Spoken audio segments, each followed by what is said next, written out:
اس کی کوئی وقت نہیں اللہ کی نظر میں. تو پھر اللہ تعالیٰ نے ان کو برباد کر کے رکھ دیا.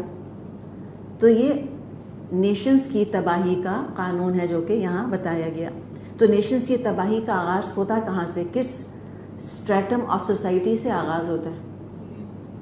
اگر دیکھنا کہ یہ سوسائٹی نجات یافتہ ہے یا تباہ ہونے کے کنارے پر کھڑی ہے تو کس سیکٹر کو دیکھنا ہوگا؟ ایلیٹس کو دیکھنا ہوگا. اب آپ جو یہاں بیٹھی ہیں آپ خود بتائیں، اپنے آپ کو بتائیں کہ کیا آپ ایلیٹس میں ہیں؟ کیا اللہ نے کوئی پیسہ، کوئی پوزیشن، کوئی خاندان میں کوئی مقام، کوئی حسن، علم، عقل، دولت، شہرت، ذہانت، لوگوں کی رائے پر اثر انداز ہونے کی قوت، کوئی کرزما، کوئی پرسنالٹی، کیا اللہ نے آپ کو ان میں سے ایک یا ساری چیزیں یا کئی چیزیں دی ہیں؟ اگر جواب ہاں میں آتا ہے تو سوچ لیں کہ معاشرے کا دار و مدار پھر انہی کے کندھوں پہ ہے جن کو اللہ تعالیٰ نے نعمتیں دی ہوتی ہیں. یہی پیسے والے ہوتے ہیں. مترفیہ، دراصل جو یہ لفظ آ رہا ہے مترفیہ، مترفین، یہ عام طور پہ گناہ گاروں کو کہا جاتا ہے، جن کو یہ مترفین یا مترفون کہا جاتا ہے پیسے والے، نعمتوں والے جو گناہوں کے اندر ڈوبے رہتے ہیں، ایکسیسو لائف سٹائل جن کے ہوتے ہیں، اتنے بور ہو چکے ہوتے ہیں کہ ان کو اب ایکسیس چاہیے ہوتی ہے. اس لیے کہ دیکھیں پیسے کے ساتھ ہوتا ہے کیا، ہم ایک پروسیس کو دیکھتے ہیں کہ آخر کیا پیسہ بائی اٹ سیلف ایول ہے؟ کیا پیسے کی وجہ سے لوگ نافرمان ہو گئے؟ نہیں. بہت سے مذاہب یہی کہتے ہیں. فار ایگزامپل کرسچینٹی، وہ کہتے ہیں دنیا چھوڑو گے تو نیک بنو گے. یہ نامعقول ہے. اگر سب لوگ دنیا چھوڑ کے اور نیک لوگ سب جا کے جنگل میں بیٹھ جائیں گے تو دنیا چلے گی آخر کیسے؟ سارے نیک لوگ اگر شادی ہی نہیں کریں گے تو نسلیں کیسے چلیں گی پھر آگے؟ سوچیں نا. تو اسلام یہ تو نہیں کہتا. ایکچولی اگر دیکھا جائے تو کرسچینٹی کا تقاضا آسان ہے اسلام کے مقابلے میں. ایک طرف ہو جاؤ. اسلام کہتا ہے اسی دنیا میں رہو اور اس کی اصلاح کرنے کی کوشش کرو. کماؤ، حلال سے کماؤ، اور جب کماؤ تو حلال میں خرچ کرو. اللہ کے حدود کا تم احترام کرو. تبھی تو شریعت دی گئی ہے ہم کو ساری کی ساری. اگر ہمیں دنیا نہ نبھانی، نہ چلانی ہوتی تو شریعت کی کیا ضرورت تھی؟ تجارت کی شریعت ہے، نکاح کی ہے، طلاق کی ہے، وراثت کی ہے، کاروبار کی ہے، ہر چیز کے شریعت کے اصول موجود ہیں. تو پیسہ بائی اٹ سیلف پرابلم نہیں ہے. مسئلہ کیا ہوتا ہے؟ پیسہ آ گیا، ہدایت نہیں ہے، کبھی محنت ہی نہیں کری زندگی میں، کبھی اللہ کی کتاب ہی نہیں کھولی اور پیسہ ہاتھ میں آ گیا.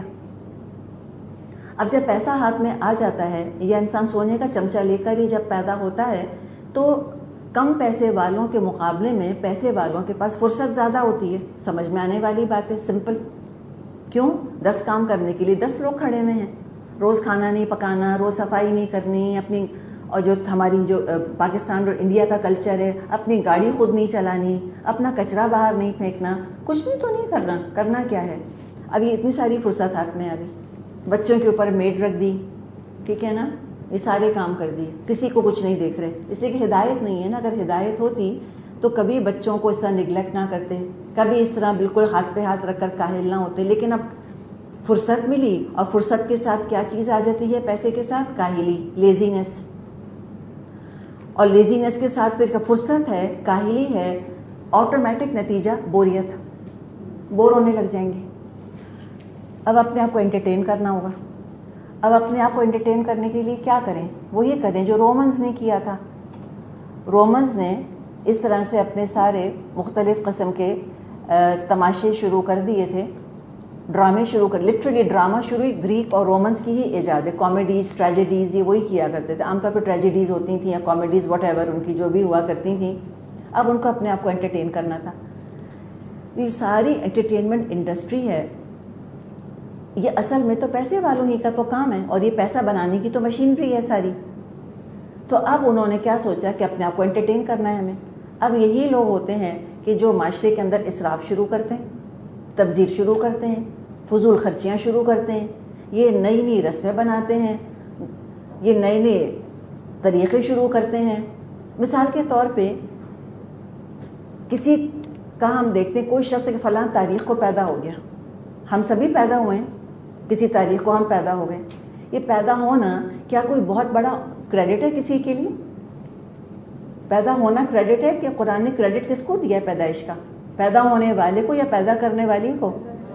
پیدا کرنے والی کہ تم عزت کرو، اس کے پاؤں کے نیچے اللہ نے جنت رکھی ہے، جس نے پیدا کیا ہے تم کو، اس کا احسان مانو۔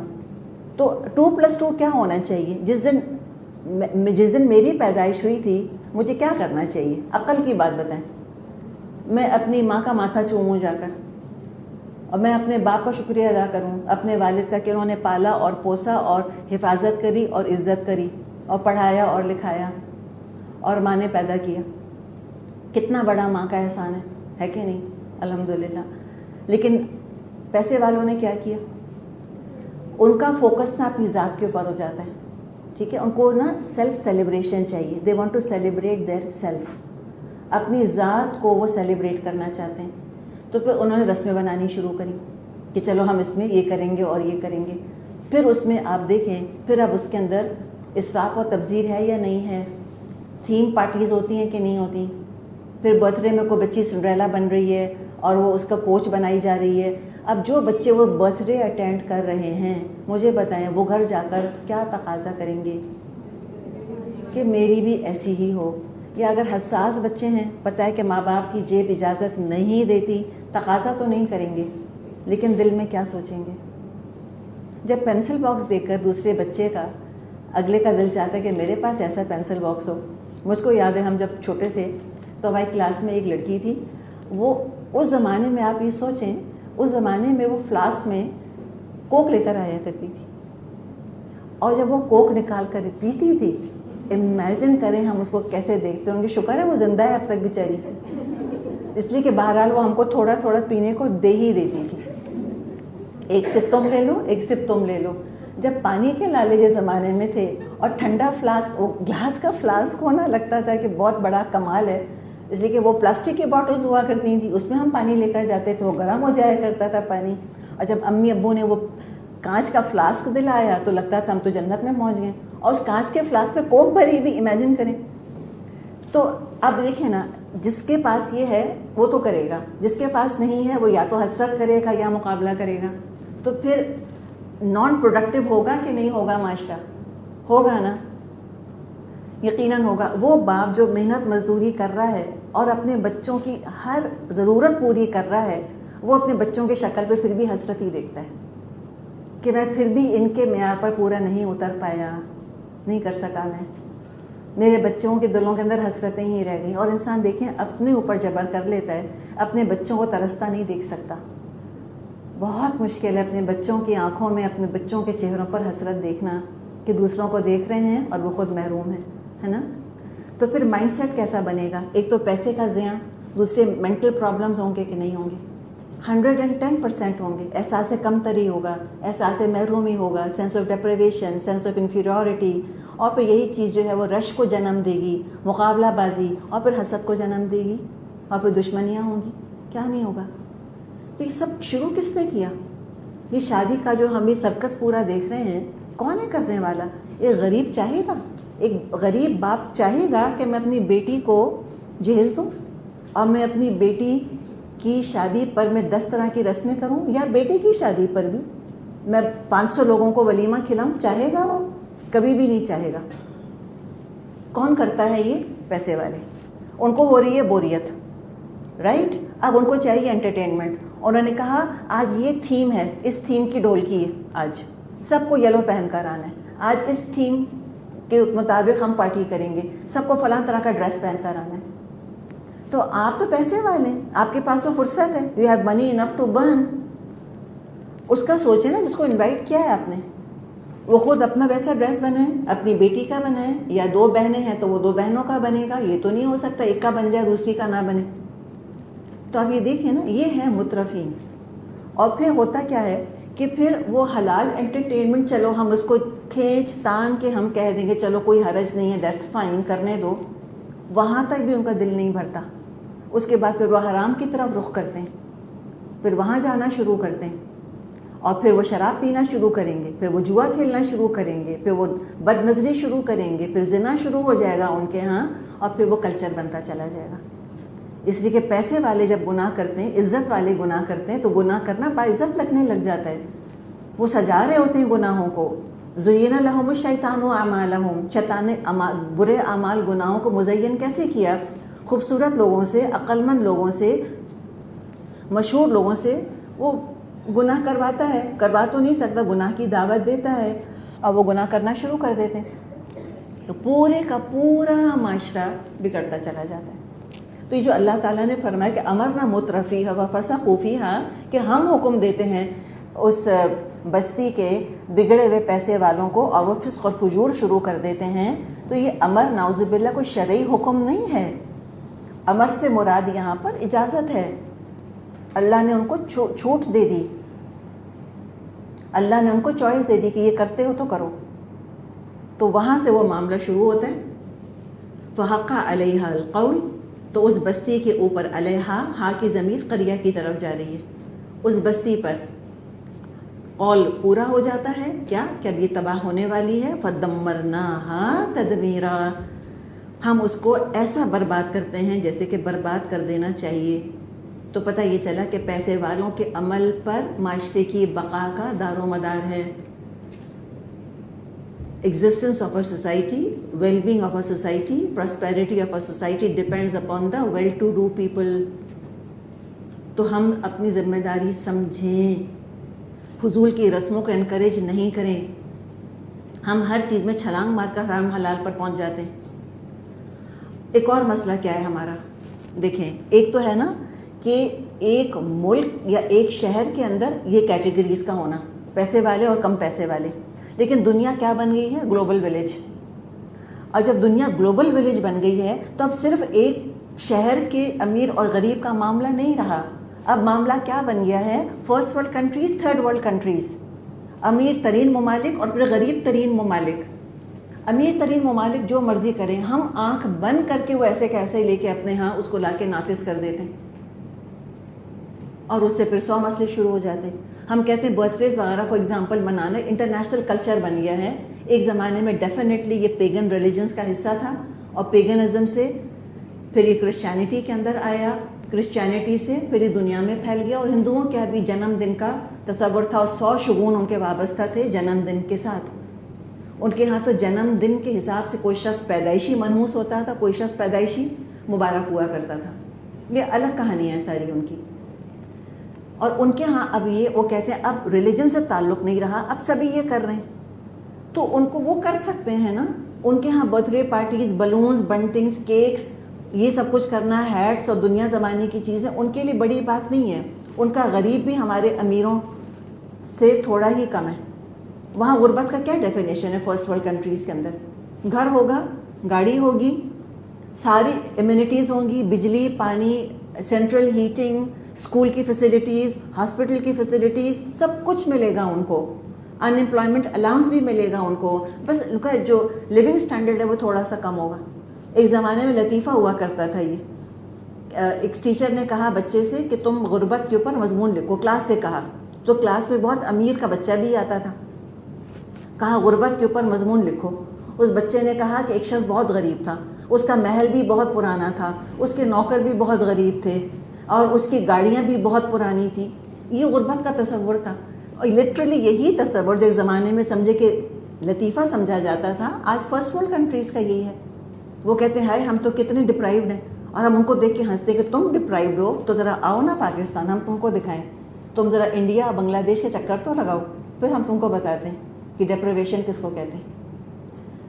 تو ہم ان سے کمپیئر کرنے لگ گئے ہیں اپنے آپ کو، اور ہم نے ان کی رسومات لے کر جب اس ملک میں آ کر نافذ کری ہیں تو پھر آپ دیکھیں 10 مسائل ہمارے کھڑے ہو گئے معاشرتی لیول کے اوپر، اور ذہنی مسائل بھی شروع ہو گئے ہمارے. تو ہمیں بہت بڑی ذمہ داری محسوس کرنی ہے کہ ہم کس طرح اپنے لائف سٹائلز بنا رہے ہیں، ہم کس طرح اپنی خوشیاں سیلیبریٹ کر رہے ہیں، ہم غم کے موقعوں پہ کیا کر رہے ہیں. یہیں پر سنت ہم کو تھام لیتی ہے. اگر ہم نے سنت کو اپنا کلچر، اپنا لائف سٹائل اگر بنا لیا تو ہم اس فساد سے، اس فسق سے خود ہی بچ جائیں گے. تو بہرحال یہ جو تباہ شدہ اقوام تھیں وہ تو شرک اور کفر اور تمام کبیرہ گناہوں کے اندر، کہتے ہیں 7 شرعی عیب ان کے اندر ہوا کرتے تھے. پھر ظاہر انجام تو یہی ہونا تھا کہ اللہ تعالیٰ ان کو تباہ کر دے.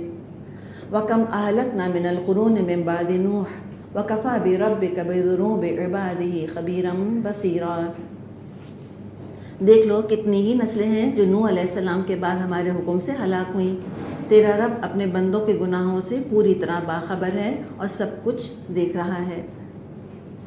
تو اللہ ہی جانے کتنی نسلیں آئیں، کتنے انبیاء ان کی طرف آئے، کیا ان کا معاملہ ہوا، ہر ایک کا اللہ تعالیٰ نے نام تو نہیں بتایا۔ اچھا دیکھیں، جہاں تک ہم یہ مترفین کی بات کر رہے تھے نا کہ جن کی وجہ سے پھر معاشروں کے اندر تباہی آتی ہے، اور کچھ کلچرل جو طریقے ہیں ہمارے، جو ہمارے ثقافتی طریقے رسمیں، ان کی بات کری، اس کے بارے میں اتنی بات میں کہوں گی کہ حلال حرام کے فتوے نہیں لگائیں گے ہم۔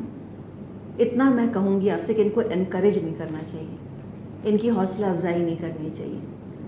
کچھ چیزیں ایبسلیوٹ حرام ہیں، شراب پینا، جوا کھیلنا، ان کو ایکٹیولی منع کرنے کی ضرورت ہے۔ کچھ چیزیں ہیں جن کو کہ حرام حلال کی کیٹیگری میں نہیں رکھیں گے، ان کو ایکٹیولی ڈسکریج کرنے کی ضرورت ہے۔ اور کیسے ڈسکریج کریں گے؟ خود کو ہٹا لیں اس چیز سے کہ میں نہیں کرتی یہ کام، بس اتنی سی بات کہیں کہ میں نہیں کرتی۔ بدعات کا معاملہ بھی یہی ہوتا ہے، بہت سی بدعات تو ایسی ہوتی ہیں کہ جو جیسے 15 شعبان کا ایشو ہے، بہت بڑی کیٹیگری مسلمانوں کی اس کو مانتی ہے، حالانکہ اس کی کوئی اصل نہیں ہے۔ اپنی ذاتیں شروع کریں، کوئی آپ سے پوچھے کیا کر رہی ہو 15 شعبان کو، آپ کہیں کہ میں نہیں رکھتی روزہ، اور میں نہیں راتوں کو جاگتی اس کے لیے، اتنا کہہ دیں بس۔ میں نہیں حلوی پکاتی، میں مردہ عید نہیں کرتی، میں قبروں پہ چراغ نہیں جلاتی، ہم قبرستان نہیں جاتے، مردے عید نہیں کرتے، یہ بتا دیں بس، بجائے کہ لڑیں اور جھگڑیں۔ یہ تو کوئی بات نہیں بنے گی نا اتنا لڑائی جھگڑا کھڑا کرنے سے، لیکن بتا دیں تو ڈسکریج کریں۔ تو یہاں پر اگلی آیت میں اللہ تعالیٰ نے فرمایا کہ ہم نے کتنی ہی نسلیں نوح کے بعد ہلاک کر دی۔ کیا قصور ہوگا ان کا؟ ان کے گناہوں کی وجہ سے۔ تو نوح علیہ السلام کے زمانے تک تو لوگ توحید پر تھے، پھر عقیدے میں بگاڑ آیا اور قوم نوح نے شرک کیا۔ ایک دفعہ شرک کا دروازہ کھل گیا، قوم نوح نے شرک کا دروازہ کھول دیا، پھر یہ بند نہیں ہوا، نیور۔ کچھ قوموں کا ذکر اللہ تعالیٰ نے فرمایا ہے قرآن میں، اور اللہ ہی بہتر جانتا ہے کتنی اور قوموں کو تباہی کا سامنا کرنا پڑا، ان کے آثار بھی باقی نہیں، ان کی یاد بھی باقی نہیں، ان کا کوئی علم بھی باقی نہیں، ایسی خاموشی سے مٹی میں مل گئے جیسے کبھی بسے ہی نہیں تھے۔ یہ شامت اعمال ان کی دنیا پرستی کی وجہ سے آئی۔ اب یہ دنیا کی حقیقت اللہ تعالیٰ کھول رہا ہے۔ فرمایا من کان یرید العاجلۃ عجلنا له فیہا ما نشاء لمن نرید ثم جعلنا له جہنم یصلاها مذموما مدحورا۔ جو کوئی عاجلہ کا خواہش مند ہو اسے یہی ہم دے دیتے ہیں، جو کچھ بھی جس کو دینا چاہیں، پھر اس کے لیے جہنم لکھ دیتے ہیں جس کو وہ تاپے گا ملامت زدہ اور رحمت سے محروم ہو کر۔ عجیب آیت ہے۔ دیکھیے من کانا یریدو، کانا یریدو سے کیا پتہ چلا آپ کو؟ استمرار ہے، کبھی کبھار نہیں۔ ایسا نہیں کہ نارملی تو اپنے نفس کے اوپر لگام ڈال کے رکھتے ہیں، لیکن کہیں زیور کی دکان سے گزرے اور شوکیس میں کوئی سیٹ نظر آ گیا تو بے اختیار دل کھنچ گیا کہ یہ کتنا خوبصورت ہے۔ ہاں، یہ کبھی کبھار کا معاملہ۔ کہیں گزر رہے ہیں بازار سے، کوئی ڈریس نظر آ گیا، ایک دم دل کھنچ گیا اس کی طرف کہ اللہ کتنا خوبصورت ہے، یہ اور بات ہے۔ کانا یرید نے کیا بتایا؟ سول پرپس ہی یہ ہے اس کا، استمرار ہے، کنٹینیوٹی۔ اس کے حواسوں پر بس ہر وقت صرف اور صرف دنیا چھائی رہتی ہے۔ یہ نہیں کہ اتنا ٹائم وہ دین کی تعلیم کے لیے لگاتا ہے، پھر اتنا ٹائم پھر وہ عبادت کر رہا ہوتا ہے، یہ سب نہیں ہوتا۔ اس کو چاہیے اور صرف دنیا چاہیے۔ ارادہ، کانا یرید، ارادہ ہی یہ ہے، ڈٹرمنیشن ہے، ڈٹرمنڈ ہے، ارادہ کر کے پوری توجہ، پوری محنت بس دنیا حاصل کرنے پر اس نے لگا دی۔ اور اللہ تعالیٰ دنیا لکھ سکتا تھا یہاں پہ، من کانا یرید دنیا، کیا لکھا اللہ نے؟ عاجلہ، نقد ملنے والی ہے۔ دنیا تو ایفرٹ بیسڈ ہے نا، جتنا ایفرٹ کرو گے عام طور پہ وہ اس کے حساب سے کچھ نہ کچھ مل ہی جاتا ہے۔ ایک تو یہ عاجلہ، اجلنا لہو فیہا، ہم بھی جلدی جلدی اس کو دے دیتے ہیں یہاں پر۔ یہ عاجلہ اور اجلنا کا کمبینیشن دیکھیں کیا خوبصورتی ہے۔ اس نے عاجلہ چاہی، اللہ نے بھی عجلت کے ساتھ اس کو دے دیا۔ یعنی آخرت میں کیا ملے گا؟ کچھ بھی نہیں رہا پھر. تو عاجلہ چاہی، آخرہ نہیں چاہی تھی اس نے، کبھی دماغ بھی نہیں گیا اس کی طرف. نقد ہاتھ آنے والی دنیا چاہیے. پھر ہم ذرا سوچیں کیا ہمارا یہ معاملہ ہے؟ جی ہاں بالکل ہے. ہم دعا مانگتے ہیں، کہتے ہیں ابھی قبول ہو، ابھی اسی وقت. ہم نیکی کرتے ہیں، کہتے ہیں ابھی اجر ملے، ابھی صلہ ملے. ہم حرام چھوڑ، اگر زندگی میں شامل ہوتا ہے، اگر ہم نے حرام چھوڑ دیا، مرد عام طور پہ کمائی کرتے ہیں، خواتین بھی بعض دفعہ کرتی ہیں، کمائی میں سود نکال دیا، ابھی برکت چاہیے فوراً. جس زمانے میں سود کھا رہے تھے اس کے مقابلے میں اب لیونگ سٹینڈرڈ زیادہ بہتر ہونا چاہیے. یہ ہے یرید العاجلہ، عاجلہ چاہتے ہیں. صدقہ بھی کیوں کرتے ہیں؟ کہ بس بلا ٹل جائے. نفل کیوں پڑھتے ہیں؟ ایکسٹرا عبادت کیوں کرتے ہیں؟ عمرے کیوں کرتے ہیں؟ کہ بس دعائیں قبول ہو جائیں. تو وہ اپنی جگہ ایک فیکٹر ہونا چاہیے، 100% وہ نہیں ہونا چاہیے. اللہ کی رضا، آخرت کا توشہ، آخرت کا ذخیرہ، جنت کا حصول، جہنم سے دوری، اس کی طرف دھیان گیا؟ نہیں گیا، کبھی بھی نہیں گیا اس شخص کا. اس کو تو دنیا ہی چاہیے تھی. تو اللہ فرماتے ہیں ہم بھی جلدی جلدی اس کو دے دیتے ہیں.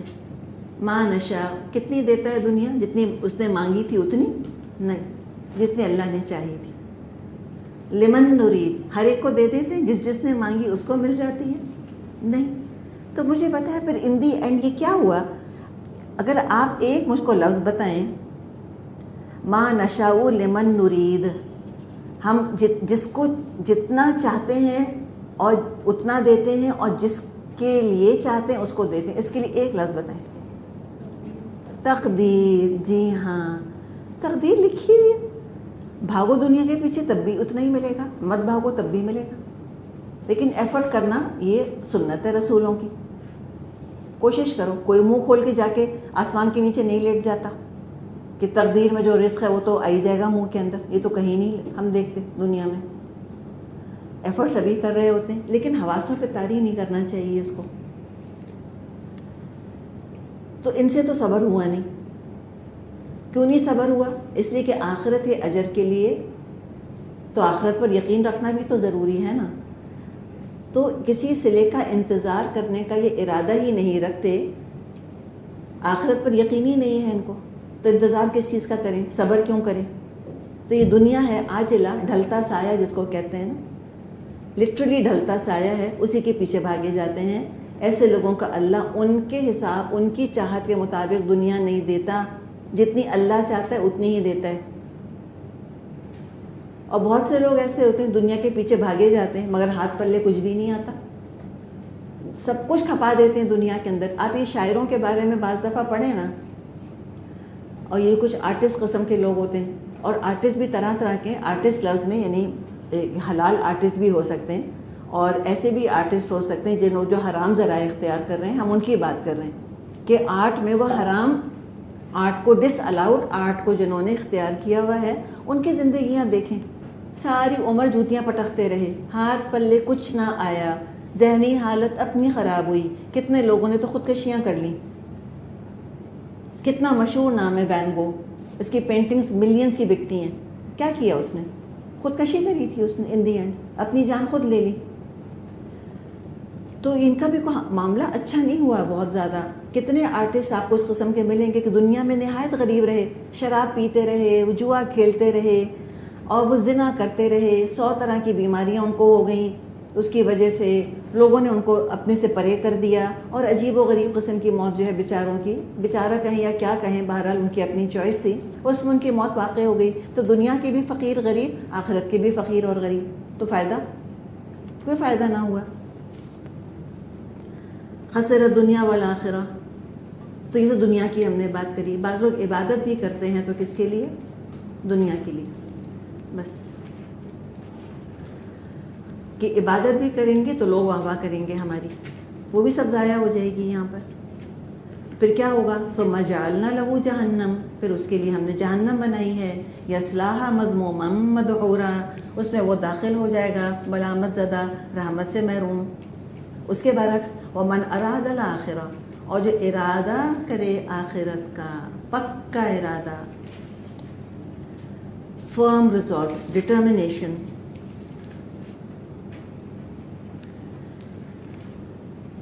وَسَعَى لَهَا سَعْيَهَا، اور پھر اس کی کوشش کرے، لگا دے، کھپا دے اپنے آپ کو جیسے اس کی کوشش کرنی چاہیے.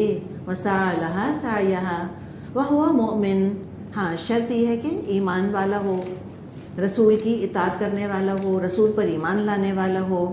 فَأُولَئِكَ كَانَ سَعْيُهُمْ مَشْكُورًا، تو ایسے ہر شخص کی سعی مشکور ہوگی. تو 3 شرطیں ہیں اس کے لیے. من اراد الآخرہ، ایمان ہو، اخلاص ہو، ایسے اعمال ہوں جو آخرت کے لائق ہوں، اس کی کوشش ضرور قابل قبول ہوگی، اللہ اپنی شایان شان اس کو اجر دے گا. کیا لکھا ہے یہاں پہ؟ فَأُولَئِكَ كَانَ، کیا لکھا ہے؟ عملہم یا سعیہم؟ سعیہم. کوشش میں کیا کیا آتا ہے مجھے بتائیں، کوشش کا آغاز بتائیں کیسے ہوتا ہے؟ سب سے پہلے نیت، جیسے ہی نیت کریں گے اجر شروع، جی ہاں میٹر شروع. اچھا پھر کیا آتا ہے؟ اس کے لیے تیاری. جب نیت کی ہے، پکا ارادہ کیا ہے، فرم ریزولو کیا ہے، جیسے آج الحمدللہ آج ہی مثال ہم لیتے ہیں، کل سے ارادہ تھا آنے کا، تو اجر کب سے شروع ہو گیا؟ الحمدللہ کل سے ہی شروع ہو گیا. اس کے بعد پھر ارادہ کیا ہوگا، کوئی پلاننگ کرتے ہیں، اس لیے کہ ہم بہرحال آپ میں سے کچھ شادی شدہ خواتین ہوں گی جو گھر کا نظام چلا رہی ہیں، جب آپ اتنے گھنٹوں کے لیے گھر میں نہیں ہوں گی تو کچھ پلاننگ کری ہوگی، کیسے ہوگا، ایسے ہوگا، ایسے ہوگا، یا تو کل کھانا پکایا ہوگا، یا اگر میڈ ہے تو انسٹرکشن دی ہوں گی کہ بھئی یہ پکا کے رکھنا، وہ سارا بھی اس کے اندر شامل ہو گیا. مشکور، اللہ ہر چیز دیکھ رہا ہے، ہر چیز پہ نمبر لگ رہے ہیں. وقت پر اٹھے، سواری کا انتظام کیا، ہر چیز پہ نمبرنگ ہو رہی ہے، ہر چیز پہ مارکس مل رہے ہیں. پھر آ کر بیٹھ گئے. ہم سمجھتے شاید اب سے میٹر شروع ہوا جب سے میں نے قرآن سننا لکھنا شروع کر دیا، نہیں، اس سے پہلے سے شروع ہو چکا ہے الحمدللہ. مشکور، سعیہم، کوشش کی اللہ تعالیٰ قدر کرے گا. کوئی دنیا کا امتحان ایسا نہیں ہے جو صرف ایفرٹ بیسڈ ہو. ہم آپ کا ٹیسٹ لیتے ہیں ترجمے کا، ہمیں اس سے کوئی مطلب نہیں ہے کہ آپ میں سے کس اسٹوڈنٹ نے 10 گھنٹے پڑھا تھا اور کس اسٹوڈنٹ نے 15 منٹ پڑھا تھا. کیا پتہ کسی کی فوٹوگرافک میموری ہو، ایک دفعہ دیکھا یاد ہو گیا. کیا پتہ کسی کو 10 دفعہ دہرانا پڑتا ہو اور پھر بھی وہ پاس نہ ہو سکتی ہو. تو ہم تو ظاہر پر معاملہ کریں گے نا، ہم تو فیل کر دیں گے کہ بھئی نمبر نہیں ملے. اللہ کے یہاں ایسا امتحان ہے نہیں. جس نے 10 گھنٹے لگائے اس کو 10 گھنٹے کا اجر ملے گا، جس نے 15 منٹ لگائے اس کو 15 منٹ کا. بس کوئی فیل نہیں ہوگا اللہ کے ہاں. کوشش کرنے والا سب کامیاب ہوں گے. دنیا میں تو اتنا کچھ ہوتا ہے، آپ دیکھیں ہم تو چھوٹے سے ایگزام کی مثال لے رہے ہیں، ٹھیک ہے نا. ہمارا ایفرٹ بیس نہیں ہے. دنیا کے ایگزامس رزلٹ اورینٹیڈ ہوتے ہیں، ایفرٹ اورینٹیڈ نہیں ہوتے. ہمیں تو صرف نتیجے سے مطلب ہے، بس کہ آپ نے ریپروڈیوس کیا کیا پیپر کے اوپر. That's all we are concerned. کتنی مشکل اٹھائی، گھر میں کون بیمار تھا، کیا آپ رات بھر بخار میں پھک رہی تھیں، پھر آ کر آپ نے ٹیسٹ دیا، یا کاہل اتنی تھیں کہ آنے کی زحمت ہی نہیں کری، گھر بیٹھی رہ گئیں، یا دیر سے آئیں، دیر سے آ کر 5 منٹ پیپر نمٹا دیا، جو مرضی کیا. ہم تو رزلٹ دیکھیں گے صرف. اللہ تعالیٰ ہر چیز پہ نمبر لگا رہا ہوتا ہے. ہم تو چھوٹے سے ایگزام کی مثال لے رہے ہیں. اولمپکس آپ کو پتہ ہے نا 4 سال میں ایک دفعہ ہوتے ہیں، اور لوگ اپنی زندگیاں کھپا دیتے ہیں اس کے لیے تیاری کرنے کے لیے. وکٹری اسٹینڈ پہ کتنے کھڑے ہوتے ہیں؟ نمبر 1 پوزیشن کے اوپر 1، اور پھر نمبر 2، اور پھر نمبر 3. ہزاروں میں سے 3، only 3 get to stand on the victory stand, ہے نا. اللہ کہہ رہا ہے جس نے حصہ لے لیا آخرت کی دوڑ میں اس سب کو وکٹری اسٹینڈ پہ کھڑا کروں گا. Each and every one of you. من ارادہ واحد آ رہا ہے نا یہاں پہ، اس میں ایچ اینڈ ایوری ون کا تصور ہے. ہر وہ شخص، ہر وہ مومن جس نے آخرت کو ہدف بنایا اور اس کے لیے پھر اپنے آپ کو لگایا اور کھپایا، تو اللہ تعالیٰ اس کی کوششوں کی بہت قدردانی کرے گا، بہت قدر افزائی ہوگی. اللہ نقطہ نواز ہے. اللہ ذرے کو بھی چاہے تو آفتاب بنا دے اعمال کے اندر. کُلًّا نُمِدُّ هَٰؤُلَاءِ وَهَٰؤُلَاءِ مِنْ عَطَاءِ رَبِّكَ وَمَا كَانَ عَطَاءُ رَبِّكَ مَحْظُورًا. ان کو بھی اور ان کو بھی، دونوں فریقوں کو ہم دنیا میں سامان زیست دیے چلے جا رہے ہیں. یہ تیرے رب کا عطیہ ہے اور تیرے رب کی عطا کو روکنے والا کوئی بھی نہیں. تو ہاؤلائی و ہاؤلائی، یہ 2 گروپس ہیں. کون؟ ایک دنیا چاہنے والا، ایک آخرت چاہنے والا. دیتا اللہ تعالیٰ دونوں کو ہے. تو اللہ کے اختیار میں دنیا بھی ہے, اللہ ہی کے اختیار میں آخرت ہے. وہ دونوں دے سکتا ہے, تو دونوں کیوں نہیں مانگتے اللہ تعالیٰ سے؟ اللہ کی عطا روکی نہیں جا سکتی. جیسے یہاں فرمایا وَمَا كَانَ عَطَاءُ رَبِّكَ مَحْظُورًا, اللہ کی عطا کو کوئی نہیں روک سکتا. اللہ چاہے تو سلیمان علیہ السلام کی طرح بادشاہت بھی دے, نبوت بھی دے, اور آخرت میں جنت بھی دے. اس کی عطا ہے نا. Who are we to say کہ بھئی اللہ تعالیٰ تو نے سلیمان علیہ السلام کو اتنی نعمتوں سے کیوں نوازا؟ We cannot say that. اس کی مرضی, اللہ کی عطا کو کوئی نہیں روک سکتا. اللہ چاہے فرعون کی طرح بادشاہت دے اور آخرت میں جہنم دے, ٹھیک ہے نا. اللہ چاہے تو دنیا میں فقیر رکھے, جیسے کہ خباب کو فقیر رکھا, جیسے کہ یاسر کو, جیسے کہ سمیہ کو رضی اللہ عنہم دنیا میں فقیر رکھے, عزت نہ ملے ان کو, آخرت میں اللہ تعالیٰ جنت دے, عزت دے. اور یہ بھی اللہ کر سکتا ہے کہ دنیا میں بھی فقیر رکھے اور آخرت میں جہنم دے. یہ سارے آپشنز ہیں, کچھ بھی کر سکتا ہے.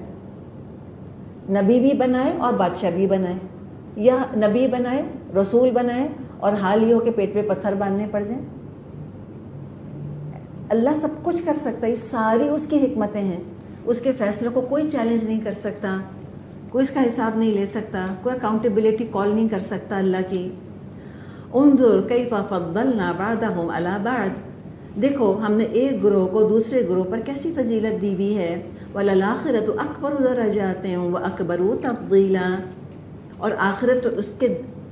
اور آخرت میں اس کے درجے اور زیادہ ہوں گے اور اس کی فضیلت اور بڑھ چڑھ کر ہوگی. تو اب یہ تو اللہ ہی کی شان ہے, اللہ ہی کا فیصلہ ہے کہ وہ کتنے درجوں میں فرق رکھے گا. دنیا میں بھی درجات کا فرق واضح ہے اور وسیع ہے, آخرت میں تو اس کو انفینٹی سے ملٹیپلائی کر لیں ہم, کتنا فرق ہوگا. صحیح مسلم میں حدیث ہے, آپ صلی اللہ علیہ وسلم نے فرمایا اہل جنت اپنے اوپر بالا خانوں کو اس طرح دیکھیں گے جس طرح مشرق اور مغرب میں دور چمکدار ستاروں کو دیکھتے ہیں. درجات کے فرق کی وجہ سے یعنی یہ ہو جائے گا کہ ایک ادنا درجے کا جنتی اعلیٰ درجے کے جنتی کو کیسے دیکھے گا, جیسے ہم یہاں سے بیٹھ کے تاروں کو چمکتا دیکھتے ہیں. اتنا فرق ہے درجوں کے اندر. لوگوں نے کہا اے اللہ کے رسول صلی اللہ علیہ وسلم, یہ تو انبیاء کے منازل ہوں گے جہاں کوئی دوسرا پہنچ نہیں سکے گا. آپ نے فرمایا کیوں نہیں, اس ذات کی قسم جس کے ہاتھ میں میری جان ہے, یہ وہ لوگ ہوں گے جو اللہ پر ایمان لائے اور انہوں نے رسولوں کی تصدیق کی. ٹھیک ہے, اللہ مجھ کو اور آپ کو اس میں شامل کرے. اللہ تعالی ہم کو یہ اعلیٰ سے اعلیٰ درجے دے, اللہ تعالی ہمیں جنت الفردوس سے نوازے. تو اس کے لیے پہلا قدم جنت حاصل کرنی ہے. پہلا قدم کیا ہے؟ لا تجعل مع اللہ الہا آخر, اللہ کے ساتھ کوئی دوسرا معبود مت بنا. فتقعد مذموما مخذولا, ورنہ تو ملامت زدہ اور بے یار و مددگار بن کر بیٹھا رہ جائے گا. شیطان نے شرک کے کتنے فائدے بتائے ہیں اور وہ انتہائی درجے کا جھوٹا ہے. اللہ سچ بتا رہا ہے کہ اللہ کے سوا جس کی عبادت کرو گے نقصان اٹھاؤ گے, جس کی عبادت کرو گے تم کو نقصان ہوگا. آپ صلی اللہ علیہ وسلم نے ایک موقع پہ فرمایا تھا اللہ کے ساتھ شرک نہ کرنا چاہے جلا دیا جائے. لا تجعل واحد ہے کہ جمع؟ واحد ہے. کیا اشارہ ہے؟ لا تجعل مت بنا.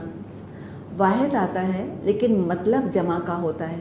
بعض دفعہ ایسے بھی ہوتا ہے, یعنی معاشرے کے ایک ایک فرد سے خطاب ہے کہ کوئی ایک بھی تم میں سے اللہ کے ساتھ ساجی نہ بنائے.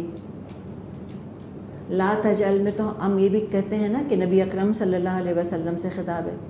یقیناً اپنی جگہ وہ بات ہے, لیکن ایک اور بھی اس کا اینگل ہے. Each and every member of the society is being addressed. ایک ایک فرد سے ایک خطاب ہے کہ تم میں سے کوئی ایک بھی اللہ کے ساتھ دوسرا معبود نہ بنائے, ورنہ کیا ہوگا کہ ملامت زدہ بے یار و مددگار بن کر بیٹھا رہ جائے گا. چلیے جی, اب آپ لوگ بریک لے لیں, پھر انشاءاللہ ہم آگے چلیں گے.